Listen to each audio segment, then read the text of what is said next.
Children of Dub began in 1991, when the UK dance music scene was really taking off, with the music and people of London clubs like Zero Gravity, The Optimist Creed, Bumpy Capers and whirl-y-gig, having a huge influence on the fledgling group. Over nearly the next 30 years, from their first recordings in 1993 through to the final release in 2020, Children of Dub produced eclectic electronic music, true to the vibe of those early days of acid house and rave. This is their journey.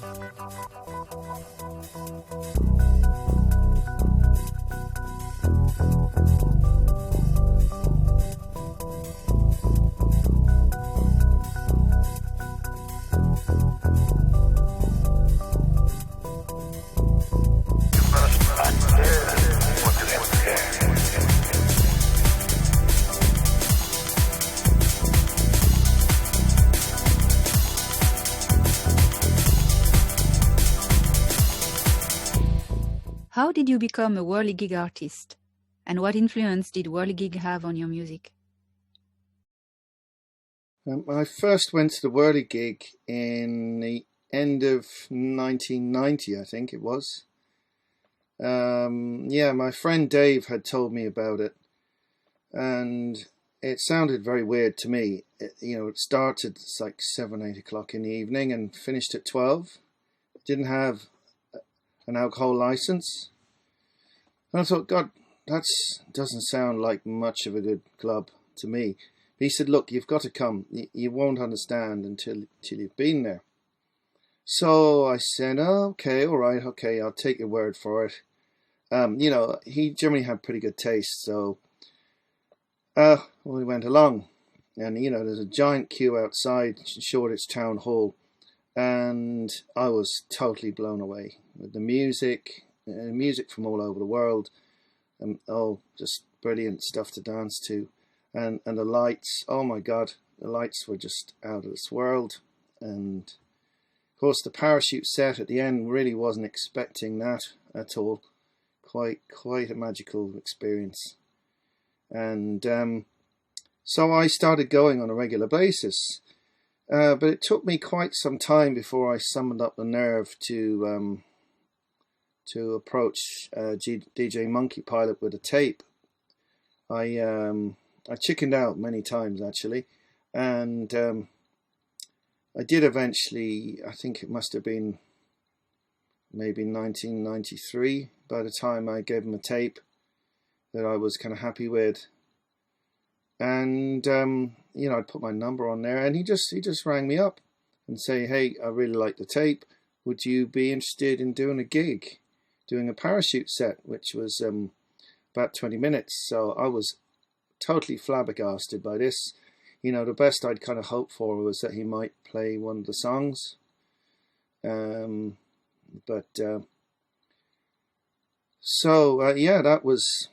was the beginning of that, really. And we did a lot of gigs at whirl-y-gig, including some of the New Year's Eve, and of course the WOMAD, the 1996,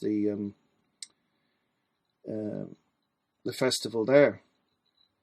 Thanks very much to them. And they were really supportive. And of course, going to the whirl-y-gig, you're exposed to all kinds of music from all over the world, and including a lot of sort of the interesting stuff that was coming out of Britain at the time. Anyway, like bands like Joy and Earth Tribe and Azooks. Oh, tons of fantastic bands I heard there. Many I hadn't actually heard their music before, and so going to whirl-y-gig is a musical education in itself. So I'd say it's been a massive influence on Children of Dub over the years. The atmosphere in the whirl-y-gig was really good. It was pleasant to be surrounded by friendly hippie types, and people were mad in a nice way. They'd be dancing around, dressed up, just expressing themselves. It was a very free kind of place. There was never any violence. Everyone was always pretty kind. I never heard a bad word spoken in there, really. There was never any trouble. I only went to it when it was in Shoreditch Town Hall, and that was really handy for me. It was accessible. I could just go into Liverpool Street and boom around the corner. Yeah, no, I liked the time there. It was a brief period of time after it left Shoreditch Town Hall. I didn't really follow it that much more, but I thought it was great. Where did the name come from, and how did Children of Dub develop their own sound? The name maybe does seem a bit strange. People often said, what the hell does that mean? Especially people who aren't familiar with the genre of sort of reggae, sort of sub-genre, I suppose it is really. It's that is dub. Dub is really a style of production. So, the music wasn't really straight dub. It's not really reggae. There's a lot of reggae influences in many of the songs, but the way it's produced, I was very much inspired by dub reggae. Lots of echoes, lots of really heavy bass, delays and stuff, lots of dropping stuff in and out, and so the name seemed to fit. Really, it's not dub, but it's the songs are the children of dub in a way, because it's come out of that production technique, that way of putting songs together. So that's why I chose it. That seemed to fit with what I was trying to do, because I remember when I discovered dub reggae, actually for the first time, was at a gig up in I think it was the George Roby. That must have been about maybe 1990, I think. And I saw a band called the Rhythmites, and they play sort of reggae, but they also do quite a lot of dubby stuff as well. And I was just really impressed, and I started kind of looking beyond the everyday reggae into sort of dub stuff. I discovered King Tubby and things like that, Mad Professor, Jar Shaka, who was a DJ up in North London, and all that kind of stuff. So I really, really turned on to it. It had a massive influence on the way I was making music, even with the sort of the house stuff. I sort of took on board a lot of those ideas in the other genres I was doing too. How did you record the music at the beginning, and how was the final release recorded? Has much changed? Okay, well, the first records were done in a studio, but before that I started off recording at home using I think the very first thing was done doing a tape to tape. It was really awful, the quality, because each time you recorded another track and bounced it, it would just get worse and worse. So that wasn't really satisfactory. So I bought a Tascam 4-track tape recorder. And then very quickly I realized that wasn't really very good. I had this really terrible Casio sampler and a really cheap microphone. And I used to sometimes borrow gear off of people. I had a cheap Dr. Rhythm drum machine to begin with. I did have a decent keyboard though, a Korg Pod 800, which I kept until it broke, unfortunately. And then, when I actually got to the point of doing proper demos, they were recorded at Vaughan Studio up in Holloway. And then when I signed with Diversity, we recorded, I think it was in Ealing, the studio there, in a converted stables at Sonic Studios, which was pretty decent. We recorded onto 2-track tape, but all the MIDI stuff and everything, I had a pretty ancient Atari, and it wasn't very reliable. I think it had a massive 2.5 megabytes of memory and a floppy drive, which I recorded all the samples onto, and the Cubase stuff. That was on floppy as well on the Atari. Cubase 1 I was using back then. God knows what, I think it's a version like 15 by now. But I had a sampler which was an S950, and I was aware that the KLF used an S950. So I thought, well, if it's good enough for them, it's good enough for me. And I know the much better ones came out by that time, the S1000 and then the 2000 and then upwards with CD drives and all kinds of add-ons. But yeah, I got that upgraded, which still had a pathetic amount of memory by today's standards. I think you could only do a maximum about a minute worth of sampling. But it actually worked. It was fine. I mean, getting everything to work together was difficult, using SMPTE units and to synchronize the live tracks with the digital stuff. And then some of the old synths would go out of tune, like the old Roland Juno 106, and had a Moog Rogue we used to use in the studio. And my favourite was the SH-101. But these analog synths did sometimes go out of tune. I hope most of the time they wouldn't go out of tune during a song, but you might have to retune them before you started recording. I mean, nowadays it's completely and utterly different. The last album was mostly done using, I think, Cubase version 6, and it would have been on a decent Apple Mac, and there wasn't any tape involved at all. The 2-inch tapes that we used to use were vastly expensive. They'd gone out the window completely. I think virtually every studio had moved over to digital. So that was actually recorded in the home studio, the final album, using an Apple Mac. And then later bits were added with Reaper and finished off. And yeah, they're a completely different way of working, and using virtual synths as well as real synthesizers. It's actually made the whole thing a hell of a lot easier to do. So yeah, I kind of I think you can just get going much faster with things these days. I kind of described how it used to work to people that, it's like talking about the Dark Ages. As far as they're concerned, it's quite funny, really. What were your personal musical influences?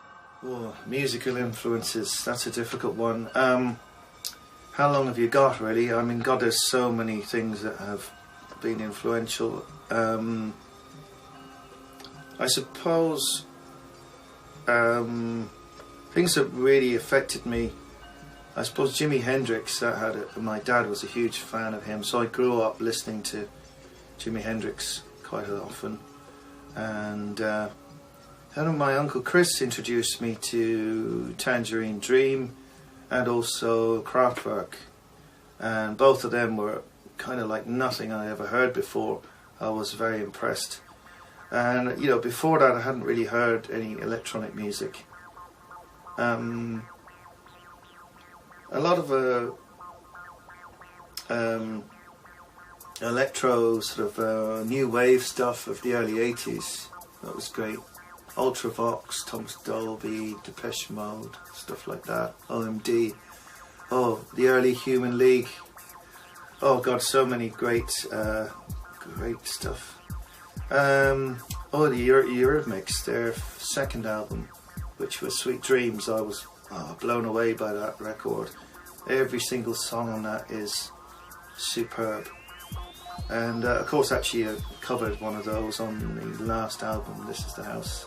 Very different version from that original from 1982, I think it is. The first album I ever bought was Adam and the Ants, and even though I was growing up in Cleveland, Ohio in the States, I was listening to a lot of sort of mainly British new wave music as a teenager. But at the same time I was playing in really sort of punky garage bands that were sort of a blend of sort of 60s garage and sort of punk energy, and I don't know, there was also a lot of industrial music going on in the Midwest in the 80s, and listened to a lot of that. When I moved to the UK, I listened to a lot of indie and always liked things that were a bit more DIY, and I think that's what really appealed to me about what Luke was doing and why I enjoyed Children of Dub, is basically his home computer was at the core of the whole thing, and it was sort of taking everything into new music but still with a very personal, raw DIY aesthetic, and yeah, I like that really tied in with everything that I'd grown up listening to. I come from a kind of very alternative background of music. I grew up listening, like the very first started off loving, alternative bands, like, indie kind of vibes, Sundays, Sugar Cubes, all of that kind of thing. Some very obscure, unknown bands, Levitation. They're morphing into things, going into bits and pieces of Bowie, Zeppelin, and Jane's Addiction, then into the Beastie Boys, and it just all morphs on and keeps going. And you've got For Hero in there, other stuff, Jazzanova. And now it's just, there's so much. Once you've gone through and you get an eclectic taste, you're able to pick the most out of everything that's there. And the world's saturated with great music as far as I'm concerned. And there's just loads, tons.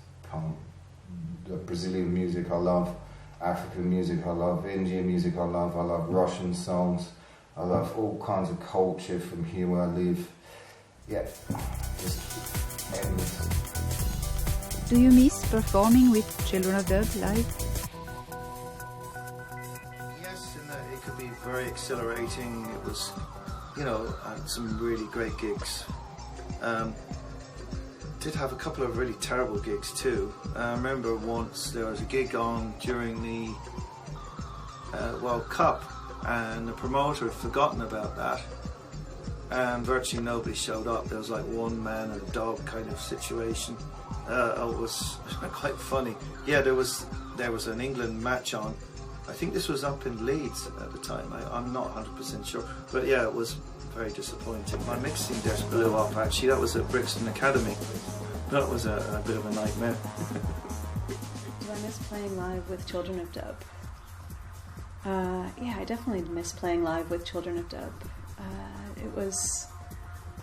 The live performances were really special. I don't know if it was just its time or that we were playing in some really special venues, but it always felt like the energy went both ways, that what we were doing was a big part of just everybody going out and dancing and just being there, and that playing was just kind of part of that. Yeah, I enjoyed my time with collaborating with Luke and stuff. I mean, we were friends anyway, so we're always going to have like good times. I remember more times being out than actually doing any constructive work. I only really sung on a couple of tracks and played a bit of percussion, but I'm sure it was a laugh. I wouldn't be doing anything if it was not fun. That's not my style. I only ever do things I like.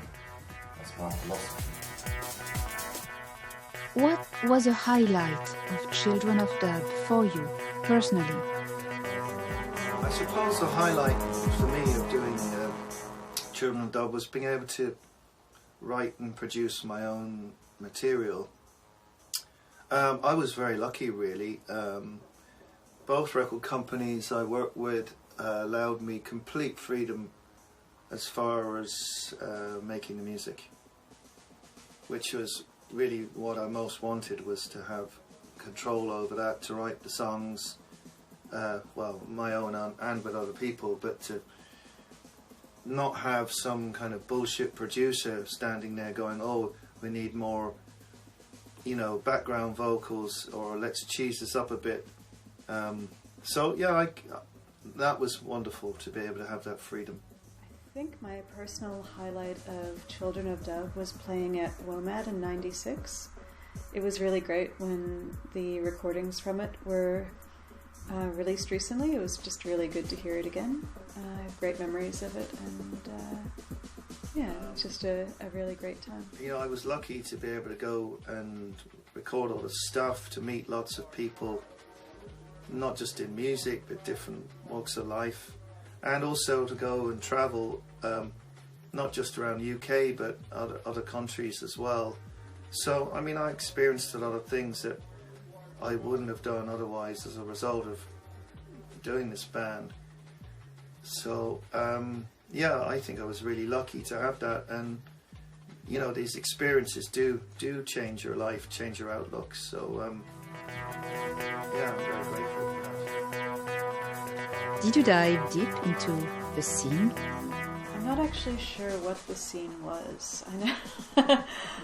I felt like I was sort of living across a lot of different scenes that were happening in London at the time. I don't know. I think that there were lots of different things happening at the same time. They were all influencing each other. And, you know, I'd go out clubbing and you really never knew what you were going to hear. I had a boyfriend at the time who was living with a bunch of guys who worked for Mixmag, and we'd go out to different club nights, and you just realized how just many different things were happening in the city at the same time, and that there were just millions of little scenes happening, and that, yeah, it was just a time with a lot of energy. So, I mean, I guess there might have been something like a trance scene. Definitely everything happening around whirl-y-gig was definitely a very particular world, but I guess I always kind of moved between a few different worlds, and I really liked that I didn't just have one particular kind of music that was my main thing. Yes, I got into dance music pretty much, you know, in a year after it arrived. I think the first kind of house music was really kind of 1986. I remember Daryl Pandy, and then Inner City. Oh, I loved their music, actually. They were great. So yeah, I went to a few raves, and then just carried on sort of following dance music, really, buying stuff. Got into trying to make my own music, which was pretty awful to start with, I have to say. I didn't really have very good equipment, and you know, my writing was very derivative to start with anyway. Then I kind of got into DJing a bit, very badly at the beginning, I must say. But yeah, all the way through I kind of maintained an interest in sort of dance music scene. I didn't really do a lot of networking. I just go to clubs and dance, you know. Apart from one period, I think, when I got some mild tinnitus, and I was kind of really hacked off with the whole industry after Diversity folded. So I think I spent about 6 months listening to classical music and nothing else. I didn't go to a club, I didn't listen to any dance music. And I think that did me well to good. I then, at the end of that period, started writing dance music again, and I was able to go back to the whole club scene and enjoy it, instead of feeling jaded and burnt out. I enjoyed it again. So I'm glad I had that little break. It did me a power good. It was 1987 when I went to a warehouse rave in Woking in Surrey, and that was just like so bizarre, and I just thought, wow, this music is so strange, and I really wanted to learn how to make it. Of course, I didn't have a clue at that point, but yeah, I did eventually learn. What was the creative process of Children of Dub? It was a bit strange, really.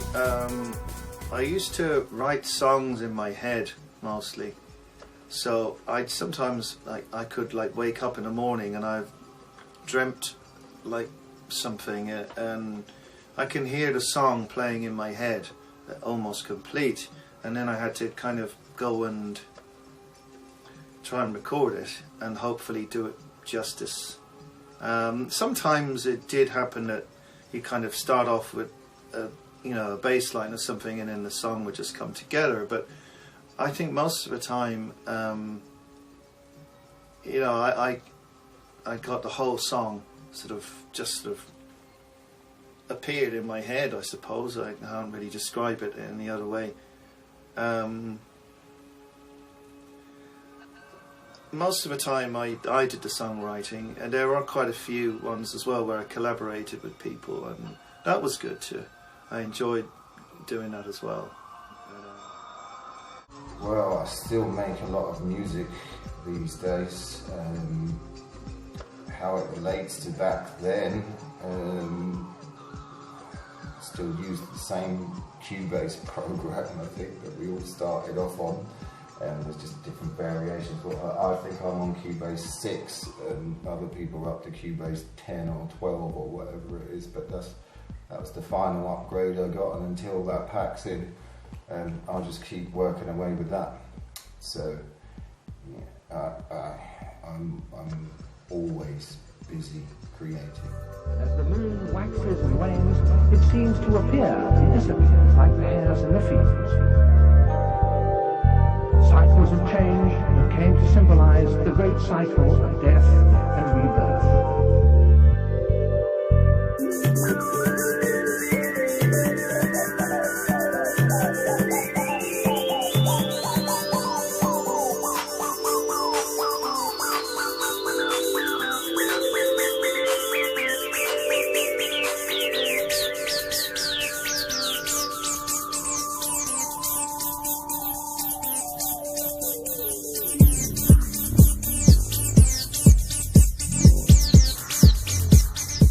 What out of all Children of Dub tracks is your absolute favorite? I think Transcendental, just because it just reminds me of playing so many gigs and just of the time and playing percussion, and I don't know, it just feels very, whenever I hear the song, I'm transported back to sometime in the mid-90s and whirl-y-gig, and just lots of special times. I suppose, yeah, my favourite probably is Strange News from Another Star, which is on the ESP album. Unusually I just wrote that on guitar only, and I then added some synths. When I thought, oh, this would sound great with saxophone, and of course Damien plays the saxophone, so he came over. We recorded it at my flat, actually, straight on to putting onto 4-track. Yeah, I really love that song. If you could change one thing about your experience of Children of Dub, what would it be? There's not much I'd change, really. I suppose There's a couple of opportunities I missed out on which would have been nice, like I didn't get to play Glastonbury because I was supposed to get married that day. It was not a big slot, but still it would have been great. But if I could have rearranged that somehow, that would have been wonderful. I would have liked to have had a better live show in terms of the visuals, because, you know, I was concentrating on trying to play the keyboards and mix at the same time, which is difficult to do. So I kind of didn't really interact that much with the audience, really. And I think if you're going to be that way, you need to have like loads of lights and, you know, projections, all that kind of stuff. If I'd had more money to spend on that, I would have bought tons of lights and had a big projector. So yeah, I would have liked to have done that differently if I could have done.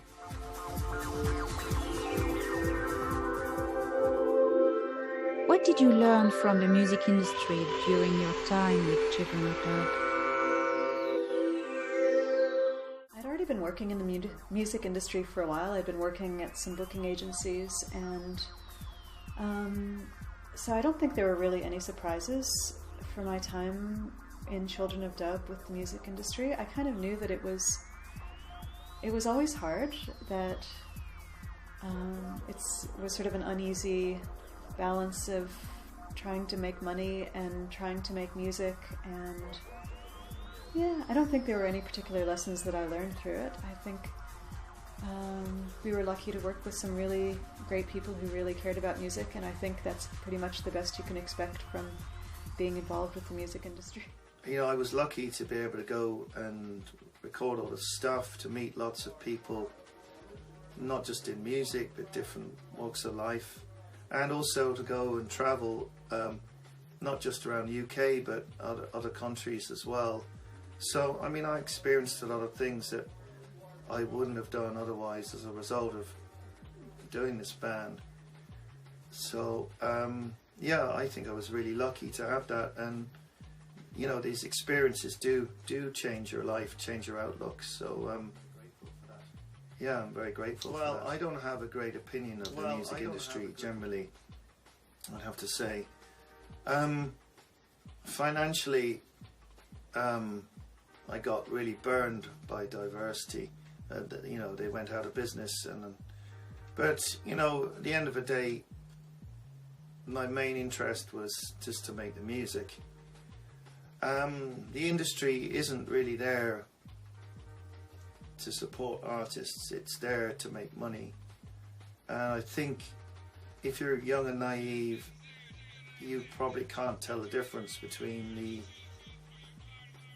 people who are exploiting you and the people who are genuinely interested in music.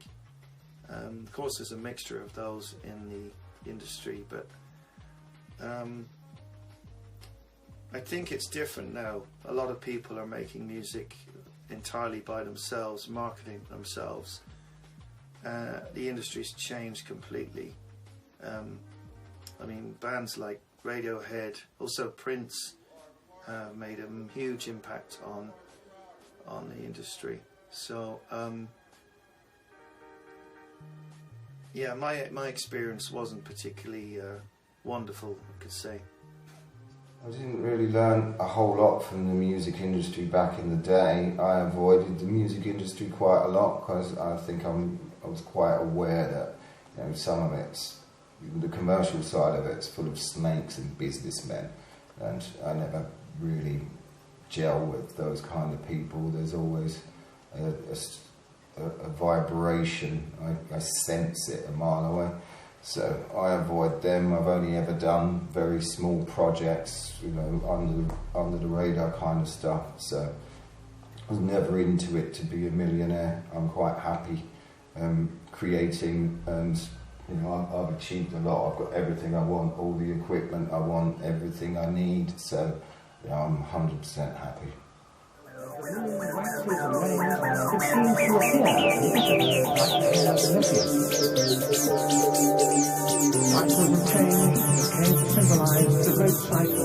Do you feel the wrap-up album Evolution is a fair representation for the 27 plus years of musical creation? Evolution sounds pretty good to me. I think it's a fair representation of that genre of music. It sounds, you know, proper dub. I'm not a massive hardcore dub fan, and there's other elements in there. There's little drips of drum and bass and stuff, but it all sounds pretty good to me. Evolution is kind of strange. It's really representative, really, of the singles, the EPs, more than anything. It's a more upbeat, dancey kind of stuff. It doesn't really represent the overall sound, which is, well, there isn't one really. It's a mixture between sort of dub, sort of really monged out ambient stuff. You've got like the trance stuff, and there's a drum and bass as well. So, sort of, there isn't really a genre that we stuck to be honest. So that's kind of difficult to represent entirely. So, but yeah, I think it's a reasonably good sample of our sound. I think there's one ambient track, a couple of downbeat ones, and the rest is sort of dancey stuff.